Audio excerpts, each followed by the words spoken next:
Today on Ag News Daily. It wasn't like, oh, I want to do this. I just recognize that there are some big issues that we're facing, and there's a lot of opportunity within those issues that's not being talked about. And I just care way too much about the state. I care way too much about young farmers. I care way too much about the culture of Iowa, and I just don't want to see it going in the wrong direction. Welcome back to another episode of the Ag News Daily podcast. Delaney Howell joined by Michelle Stangler, and Farm Progress Show is next week, Michelle.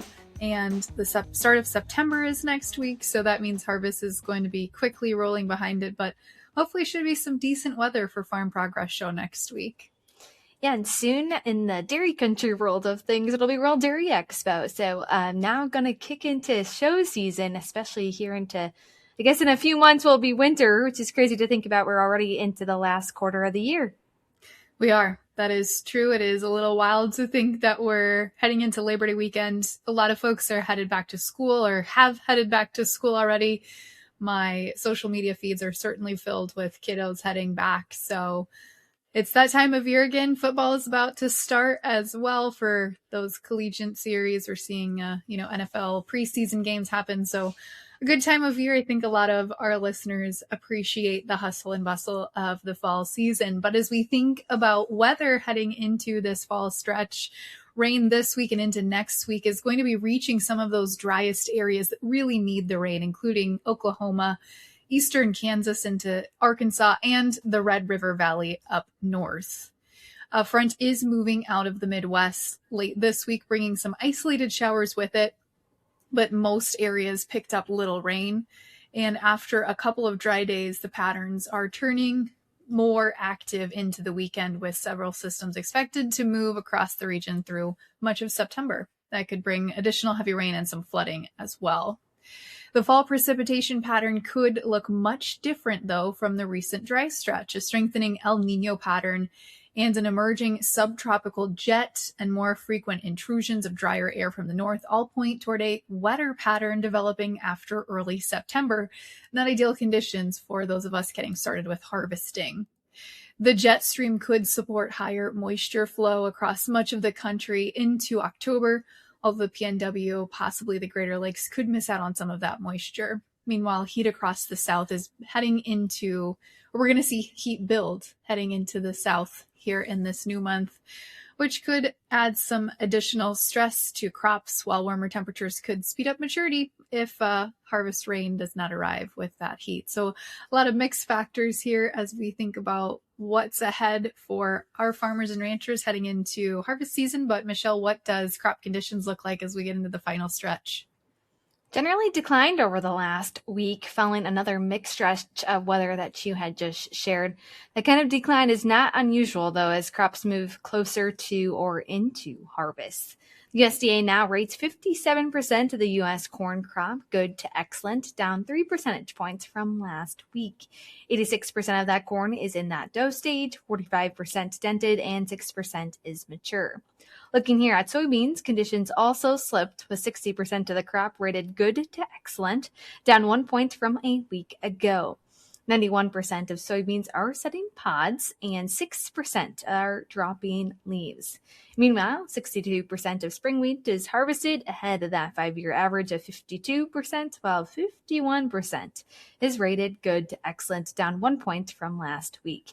The USDA will continue releasing its weekly national crop progress and condition reports through the end of November. We'll continue to share those updates here on Ag News Daily, but we'll be back with more news after this short break. Farming comes with trade-offs. An extra pass means dinner in the cab. An early morning becomes a late night. Unnecessary restrictions turn into headaches. But when you make Enlist herbicides the foundation of your herbicide program, the trade-offs will be in your favor. Effective weed control that's ready to work when you are. Flexible tank mix options and neighbor-friendly applications, all without the need to jump through hoops. See what you'll gain with America's most trusted herbicide system protecting your Enlist E3 soybean fields at Enlist.com. Well, Michelle, taking a look at some trade news headlines for this week, the U.S. Canada trade dispute is escalating, with Canada set to impose new tariffs on nearly $20 billion worth of U.S. goods, beginning shortly after the Labor Day weekend on September 8th, despite some efforts on negotiations last week between the two countries. The measures include tariffs on dairy products and agricultural equipment, with some duties reaching 50%. These moves follow some of those breakdowns of the trade talks, and American Farm Bureau President Zippy Duvall is urging both countries to return to the negotiating table.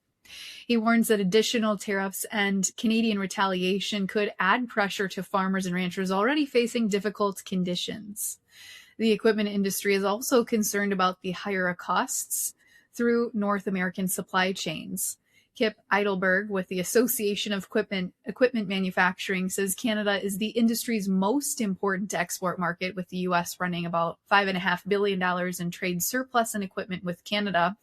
Meanwhile, dairy leaders share those concerns. Karen Geffert with the Edge Dairy Farmer Cooperative says Canada is the second largest market for U.S. dairy products in 2025, with exports valued at about $1.3 billion. Meanwhile, the Agricultural Coalition for USMCA is urging the Trump administration to exempt all USMCA-covered products from the new 50% tariffs. Coalition spokesperson Brian Goodman says the group supports continued negotiations and the renewal of USMCA, arguing predictable access to the Canadian and Mexican markets remain important to American agriculture. Certainly something we're continuing to watch. We reported on last week. We heard some trade talks, and now we'll see between here and September 8th. We'll continue to share it here on Ag News Daily. Looking at a railroad merger, agricultural organizations are watching the proposed merger between Union Pacific and Norfolk Southern with the National Grain and Feed Association asking the Surface Transportation Board to reject the deal. NGFA President and CEO Mike Seifert says the organization spent nearly a year studying the potential impacts with its members before taking a position. He says the group looked at how the merger could affect individual businesses, the grain trade, and the broader U.S. rail system. Seifert says the proposed merger does not appear to meet the STB's requirements that a merger enhance competition and serves the public interest. He points to concerns involving intermodal competition, service guarantees, dispute resolution, and potential changes to freight rates. Seifert says the STB is expected to conduct a detailed review rather than simply approve the deal. The companies have until late May 2027 to file the required paperwork. We had just heard this from the association, and the STB then has up to 90 days to issue a final decision. Well, Michelle, lawmakers over the last week are questioning the accuracy of USDA data after the agency reported a nearly 500% jump in weekly U.S. beef exports in July, and then revised that figure down by about 90% the following week. Late Friday afternoon or mid-morning Friday afternoon last week, of course, we saw some announcements coming from President Trump's Truth Social account about the future of the U.S. beef export industry and import industry, saying we were going to import more beef products. But the USDA called this mistake an isolated processing issue. The error is raising broader concerns, however, about the reliability of that federal agricultural report. And traders and analysts flagged the numbers after sales to some countries were several times larger than those countries had ever purchased from the U.S. previously. The beef export error follows other questions about USDA data, including major revisions to acreage reports reported by NASS. And several senators are asking the USDA to explain what caused that export error in the data. We also saw, I didn't make it to this at the Iowa State Fair last week, but I believe Secretary Rollins talked about this topic and many others at her data modernization roundtable that she held here at the Iowa State Fair. So a lot of lawmakers are calling that into question and are warning that unreliable data could affect the cattle markets, consumers alike, and U.S. relationships with trading partners. But I know you have more to share, Michelle, on some of those announcements that came out last week that rocked the beef markets. Certainly a lot of commentary we saw across social media about what exactly that news was and what did Secretary of Agriculture Brooke Rollins will share right now. Continuing on the beef news front, some agriculture groups are asking President Donald Trump to reconsider that plan released late last Friday after our show to import up to 300,000 metric tons of beef over the next 90 days. President Trump says the move will help lower prices for consumers, with the beef intended for ground beef and imported without the out-of-quota tariff. But cattle groups say increasing imports could put pressure on U.S. cattle prices at a time when producers are trying to rebuild the nation's herd. National Cattlemen's Beef Association President Gene Copenhaver says the imported product will primarily be beef trim, and he questions whether it will have an impact on retail prices. The U.S. Cattlemen's Association also say that cattle futures have fallen sharply since this announcement, creating another challenge for producers considering whether to retain heifers. Various agricultural organizations, including the NCBA and USCA, the Livestock Marketing Association, and American Farm Bureau Federation, sent a letter to President Donald Trump opposing the plan, saying it could discourage investment in herd expansion. Farm Bureau says the timing is particularly important because many of those spring-born calves are sold between September and November. There's also uncertainty about where the additional beef would come from. That's another part of the issue, with Australia, Brazil, and Argentina among the possible sources discussed by industry representatives. Agriculture Secretary Brooke Rollins says the administration understands producers' concerns and that rebuilding the U.S. herd remains a priority. She says the administration is trying to balance tight domestic beef supplies and higher consumer prices while encouraging long-term herd expansion. So we'll continue to share that here on Ag News Daily. But really interesting sentiment and conversation from producers across social media this last week. Certainly that's one that you can find a lot of opinions on if you do a little digging, but we won't share our opinions. We're going to move on here to our next story, which is New World screwworm, as we saw a new confirmed case of New World screwworm in Mexico is raising questions about the upcoming reopening of the U.S. Mexico livestock border this week. USDA began a phased reopening on Monday with the Douglas, Arizona port more than a year after restricting Mexican cattle movements due to the ongoing spread of the parasite. The department also plans to reopen livestock crossings at the Santa Teresa and Columbus, New Mexico ports. And the latest case was detected in a cow in southern Sonora, about 292 miles from the U.S. border. Mexico has activated additional surveillance and containment measures, including the release of about 360,000 sterile flies. The USDA says that livestock entering the U.S. will undergo full inspections for signs of the New World screwworm. The department also says resources are in place at Douglas, including personnel, laboratory support, and technology. The USDA is also monitoring more than 100 screwworm traps and 8,000 insect traps while using drones and releasing about 100 million sterile flies each week across Mexico and Texas. New World screwworm larvae infest wounds in warm-blooded animals and can cause severe injury and death in many cases if untreated. U.S. cattle producers are watching the reopening closely because Mexican feeder cattle could contribute to the domestic supplies, as you just mentioned there, Michelle, while a U.S. introduction of the pest will create significant losses for farmers and ranchers in an already tight environment here as we look at the domestic cattle herd. Looking more into some dairy news, the U.S. dairy industry over the past year has invested about $13 billion in new processing capacity over this past year, creating additional demand for milk producers.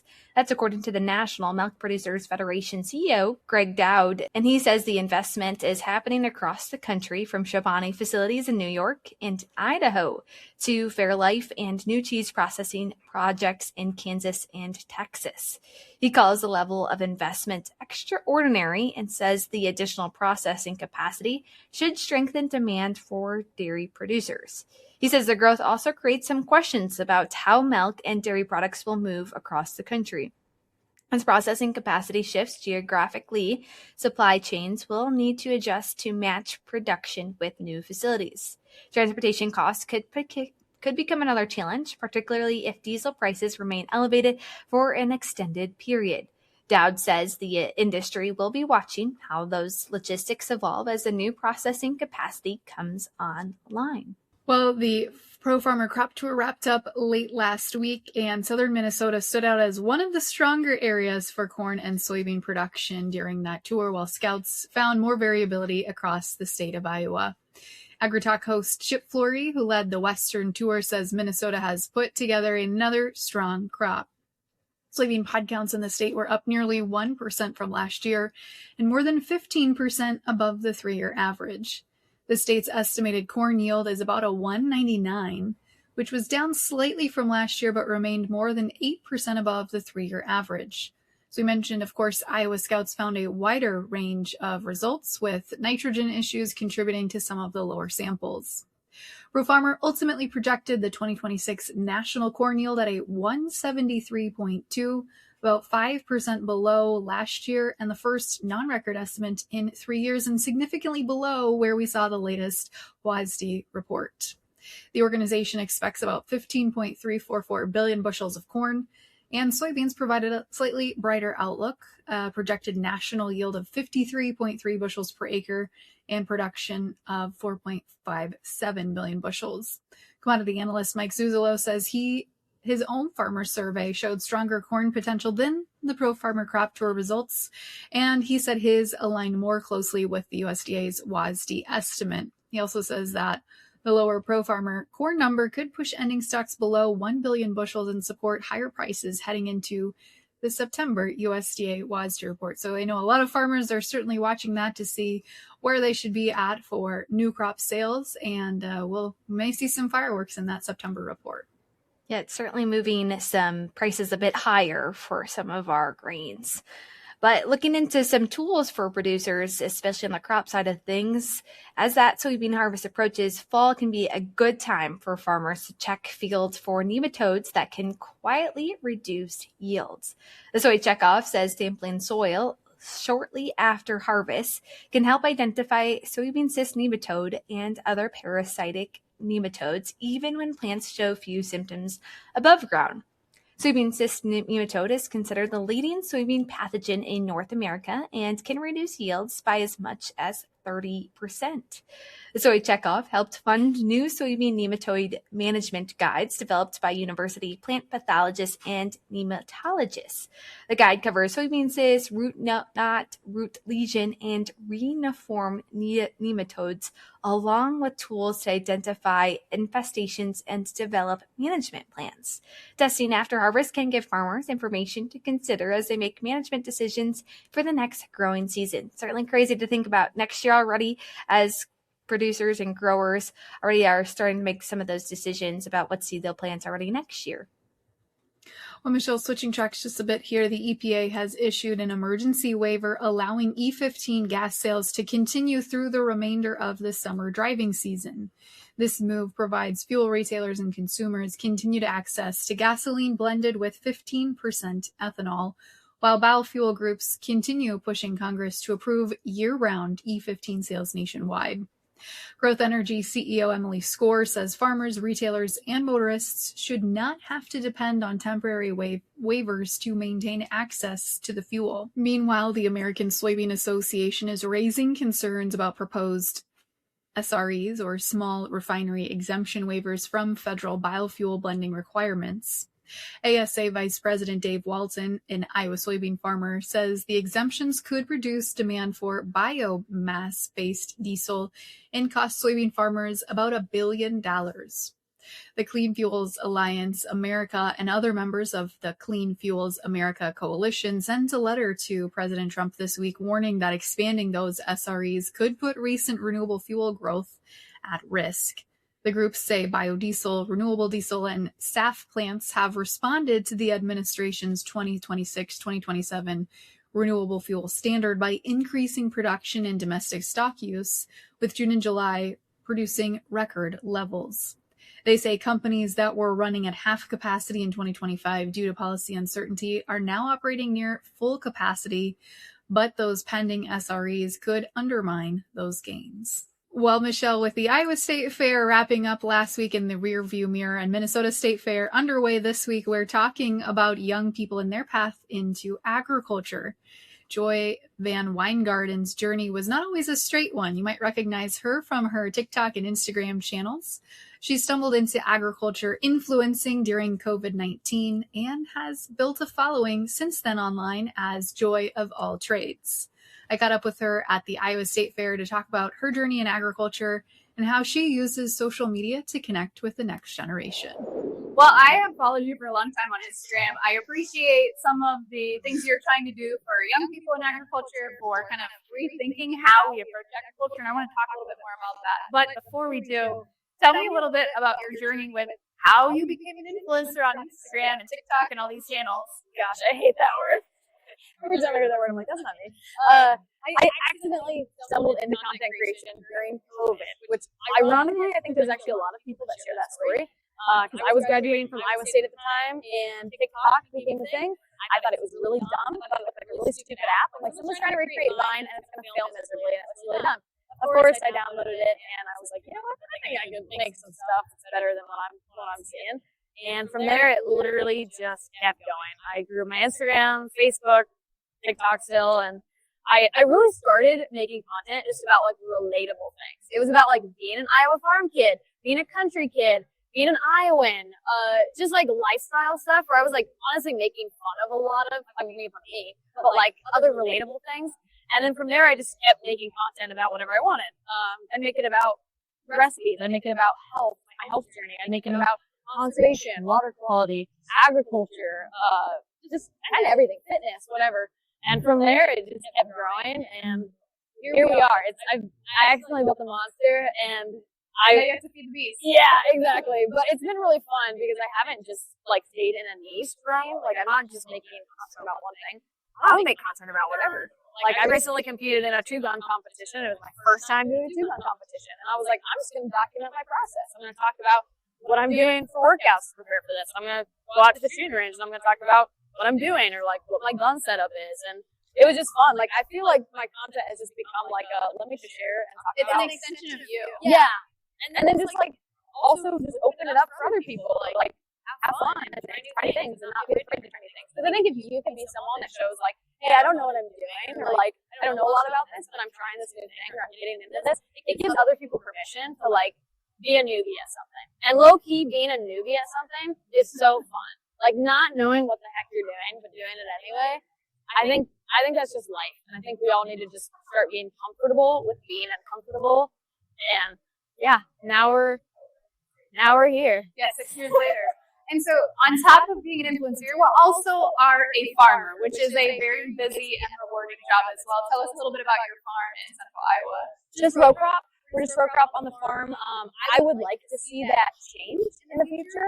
I think there's a lot of different options that are coming down the pipeline. Not just like whole food based, but like livestock based as well. I really believe in the nutrient cycle closing the gap. So I'd love to see livestock back on the landscape at some time too.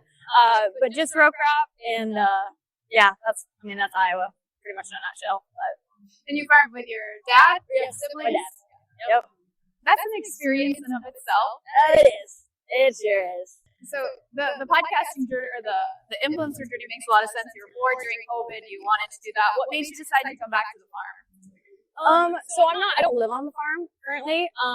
But I just see there's a lot of opportunity that's not being exploited, and I think there's a way to get into it and raise the ships, if that makes sense. Like rising tides raise all ships. And I just think if there's a way that we can show people in this system, if we can show people different options, that's the best way to, one, get adoption, and also just bring awareness around the issue. A lot of people that follow me are urban people. They either didn't grow up on a farm, they don't know a lot about ag, they don't even know about conservation, but a lot of them at this point know about our water quality problem. And as I hear you talking today, and I've seen some of your videos, I have a deep appreciation for the fact that you have a very strong set of beliefs and values, and you stick to those regardless of what other people think. And I think that authenticity comes through in the content you create. And so I'm curious to understand, when you started doing content creation, you were bored, it was COVID. I think a lot of people can relate to that. But has your goal shifted in why you continue to show up on social media? no, it really hasn't. Because it was never my intention. So it wasn't like, oh, I want to do this. I just recognize that there are some big issues that we're facing, and there's a lot of opportunity within those issues that's not being talked about. And I just care way too much about the state. I care way too much about young farmers. I care way too much about the culture of Iowa, and I just don't want to see it go in the wrong direction. And that's kind of been my North Star, because if you have anything other, I think, than like purpose and passion and vision, it's really easy to get sidetracked on social media. Social media can absolutely be a trap and a hole, and it can make you feel isolated. It can make you feel egotistical. It can have all these other bad effects. So if I would let that bother me, then I wouldn't continue to do it. And I have connected with amazing people. I have made an impact. I have been able to share a lot of commonalities with people, and I think make a difference in a small way. So like that's kind of been my North Star of like why I'm doing what I'm doing. So as you think then about why you're doing what you're doing, bringing people into the fold, helping them understand about what the future of Iowa agriculture could look like. You mentioned the 3 cities and the autonomous tractor, and that's not your vision. What is your vision for what the future looks like here in the state of Iowa? Diverse small farms, and having farmers close to where their consumers are. I do believe in sending our food out of state, domestically speaking, yes.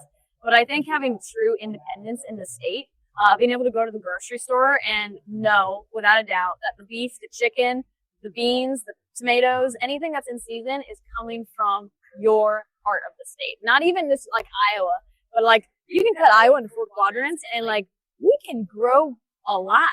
We have technology to also help us extend the growing season. Like we have the ability to just consume food that's raised and grown here.